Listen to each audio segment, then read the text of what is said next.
There's a quiet erosion happening inside you. Not dramatic, not catastrophic, just a slow, persistent softening, the kind that pretends to be harmless until you realize something essential has slipped out of your hands.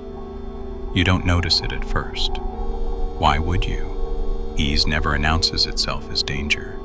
It arrives wrapped in convenience, promising relief, acceleration, and simplicity. It whispers that the hard parts of life can be skipped, smoothed out, numbed, or automated. And you follow it, because everyone follows it, because the world keeps telling you the same seductive lie. Your life should feel effortless. One click, one tap, one swipe, everything delivered, nothing demanded.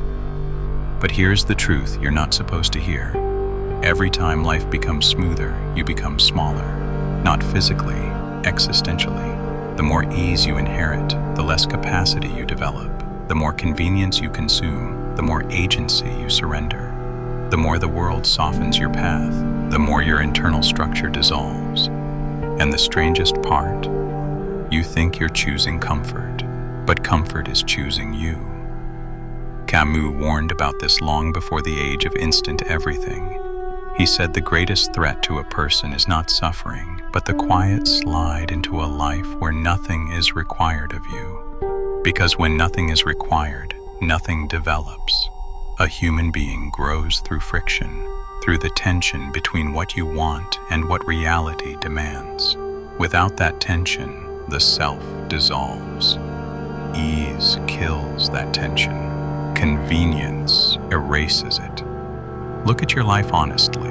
How many of your choices are real choices? And how many are simply the path of least resistance? How much of your day is shaped by intention, and how much is shaped by habits, shortcuts, and instinctive avoidance you never consciously agreed to? When you wake up, you reach for the screen before you reach for your own thoughts. When boredom hits, you distract yourself before you wonder why the boredom is there. When numbness rises, you stimulate yourself before asking what the numbness is trying to say. This is what modern ease does.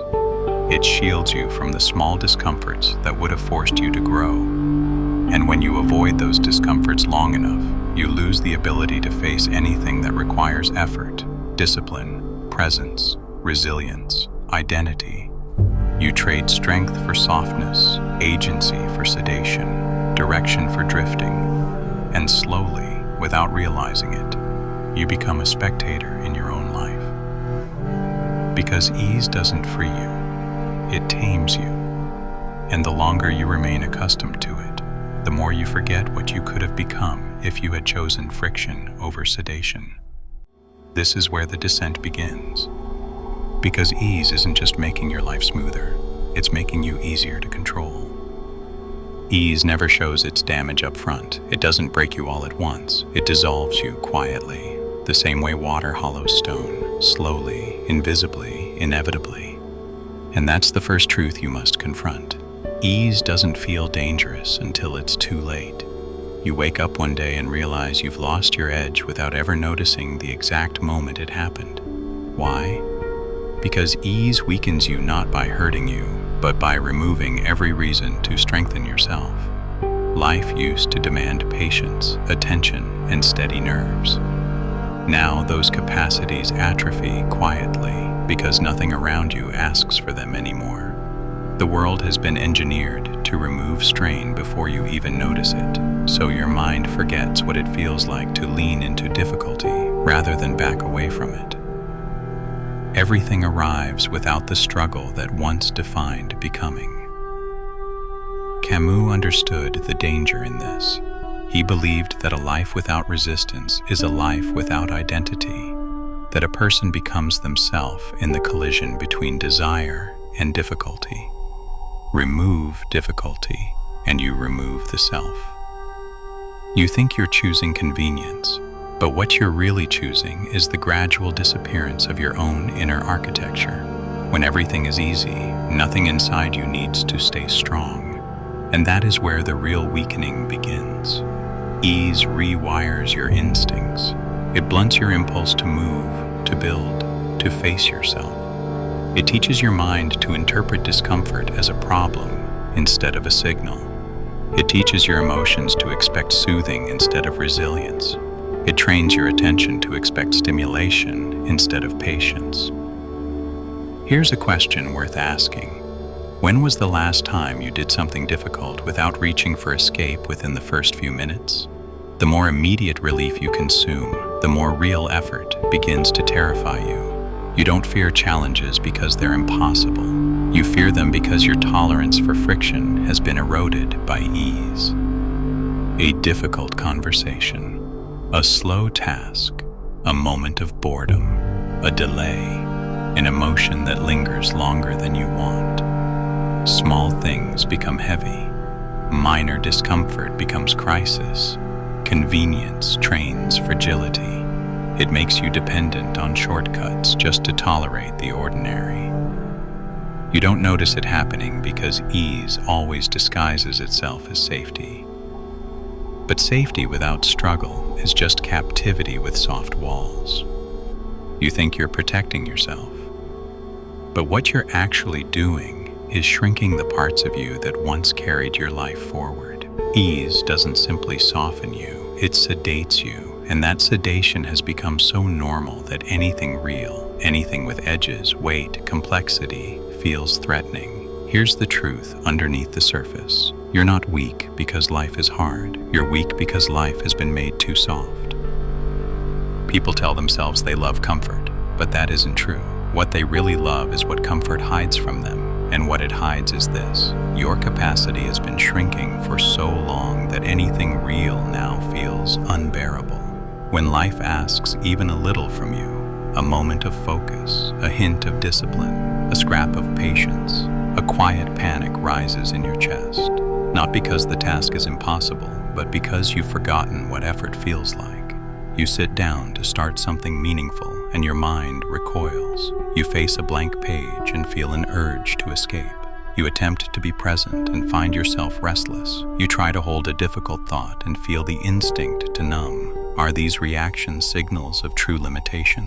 Or are they symptoms of a life that has removed every friction you were meant to grow against? Comfort has conditioned you to interpret exertion as threat. Your nervous system expects reward every few seconds. Your emotions expect sedation on demand. Your attention expects stimulation custom-tailored to your impulses. So ask yourself, when was the last time you allowed yourself to be bored, truly bored, without reaching for distraction? Your system now treats natural difficulty as unnatural. And here's the twist. The more you flee discomfort, the more discomfort rules your life. Effort feels like loss. Challenge feels like danger. Silence feels like suffocation. Stillness feels like death.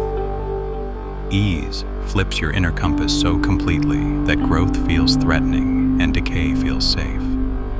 Camus warned about this numbness, a spiritual anesthesia masquerading as peace.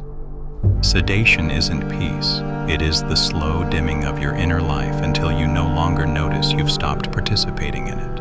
And here's the harsh irony. The more you cling to ease, the harder ordinary life becomes. That's why you avoid purpose. That's why you collapse at pressure. That's why you can't start, can't continue, can't finish. Not because you lack potential, but because everything around you has been engineered to shield you from the very friction that would rebuild you.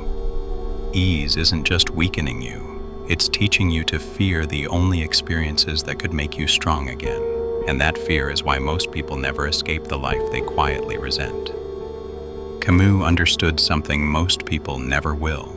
The greatest threat to a person is not suffering, it is softness without meaning. Chaos wakes you up, struggle clarifies you, challenge builds you, but excessive ease lulls you into a life where you stop noticing you're disappearing.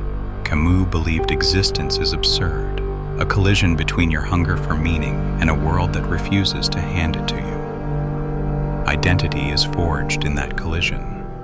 Ease removes the collision. It hides the absurdity under layers of soothing habits and predictable routines. It gives you tiny pleasures instead of purpose. It gives you comfort instead of clarity. This softens you in the most dangerous way possible. It makes you stop questioning. When life becomes too smooth, your ambitions shrink because nothing demands their expansion. Your thoughts lose their edges because nothing sharpens them. Your days blur together because nothing interrupts the softness. This isn't peace, it's erasure. Camus wrote that rebellion, the refusal to drift, is the only force that awakens the self. Rebellion isn't loud, it isn't dramatic. It begins the moment you refuse autopilot, the moment you choose friction over sedation, the moment you choose truth over convenience. But in a world designed to keep you passive, rebellion has become unnatural. Ease absorbs your sharpness, the very sharpness you need to become someone real. The comfortable life isn't victory, it's defeat disguised as safety. And unless you confront it, unless you choose to resist it, you will live a life that was never fully lived. Modern convenience didn't only change how you live, it changed what you're made of. Every system around you is designed to reduce friction to nearly zero, to eliminate effort, to saturate you with ease beyond anything previous generations could imagine. And you think this makes life better, but what it really makes is fragility. Not the dramatic kind, the quiet kind, the kind that turns ordinary existence into something overwhelming because your tolerance for difficulty has been hollowed out. You tap a screen and food appears. You swipe and entertainment begins. You let algorithms tell you what to watch, what to desire, what to feel. You call this progress. But progress toward what? A life where nothing is required of you except the ability to sit still and consume. Convenience is not neutral. It shapes you. And what it shapes is a person who struggles with anything that isn't instant. Your patience has eroded because everything arrives too quickly. Your discipline has atrophied because apps remind you what to do so you never need willpower. Your resilience has thinned because discomfort has become foreign. And the tragedy is this: you interpret the sensations of growth as signs that something is wrong. Difficulty feels like malfunction instead of transformation. Boredom feels like crisis instead of passage. Uncertainty feels like threat instead of life. Convenience has inverted everything. The very sensations designed to strengthen you now trigger escape. And when escape becomes habitual, it becomes identity. You begin believing you aren't capable of hard things, that you weren't built for struggle, that your limits define you instead of challenge you. But you aren't broken. You're underdeveloped because nothing in your life requires depth anymore. Depth is born in effort. Effort is born in resistance. Resistance is born in friction. Ease removes all three, and without them, nothing grows. Modern convenience doesn't make you safer, it makes you vulnerable to everything real. There comes a moment where you feel it, a faint, restless pull beneath the layers of ease. Not guilt, not motivation, recognition. Recognition that something in you has been left unused for too long, that your life has become too small for the person you were meant to become. Discomfort is not the enemy, discomfort is the invitation. You were not meant to grow in softness, evolve in sedation, or find yourself in convenience. Camus believed a human being is defined not by what they accept, but by what they resist. And in a world engineered for ease, resistance has become rebellion. Choosing discomfort is defiance, not because suffering is noble, but because discomfort is the last force left that can rebuild the parts of you that ease has eroded. When you push against resistance, even in the smallest ways, you rediscover your own weight, your ability to move yourself, to confront yourself, to expand yourself. Everything you admire was forged in discomfort: strength, clarity, discipline, resilience, direction. None of these survive without effort. Choosing discomfort doesn't mean seeking pain. It means refusing the kind of ease that steals your potential in exchange for temporary sedation. And here's a question worth asking. When was the last time you let something be difficult without trying to escape it? That friction you feel is the return of your strength. Every act of chosen discomfort is a vote for the person you want to become. A person who can hold their own weight. A person who doesn't fracture under pressure. A person who can carry the complexity of life without collapsing into distraction. Ease made you smaller. Discomfort makes you real. And the moment you choose it, your life begins to return to you. There comes a private moment, quiet, sharp, when you finally see the truth you've been avoiding. It happens when the pleasures stop working, when the distractions dull, when the ease you built your life around can no longer protect you from what's beneath it. And then it hits you. Ease didn't keep you safe. It kept you small. You thought convenience liberated you, but it only removed the friction that would have forced you to grow. Every hard thing you avoided, every challenge you dodged, every effort you bypassed, didn't disappear. They accumulated, and their weight is now sitting in your chest. You feel it when a simple task drains you. You feel it when boredom terrifies you. You feel it when your attention shatters at the smallest resistance. You feel it when you melt into your devices because facing your own mind feels harder than facing the world. Here is the truth nobody wants to hear. Ease doesn't soften life. It hardens you against life. It turns everyday difficulty into crisis. It makes growth feel dangerous. It makes reality feel hostile because you've avoided the tension that would have prepared you for it. Ask yourself honestly, when did you last choose the harder path when the easy one was right in front of you? Camus understood this long before our digital age of loops, feeds, and curated emotion. He knew the comfortable life is not the fulfilled life. It's the anesthetized one. You weren't born to be sheltered from difficulty. You were born to engage with it, to wrestle with it, to be shaped by it. Because the person you become is not formed by ease, but by what you choose to confront. If you never confront anything, you never become anyone. Ease isn't the villain, it's the mirror. It shows you how much of yourself you've abandoned in exchange for smoothness. And once you see that clearly, you face a choice. Continue dissolving or begin returning. If this stirred something inside you, something you've been numbing for too long, write this in the comments.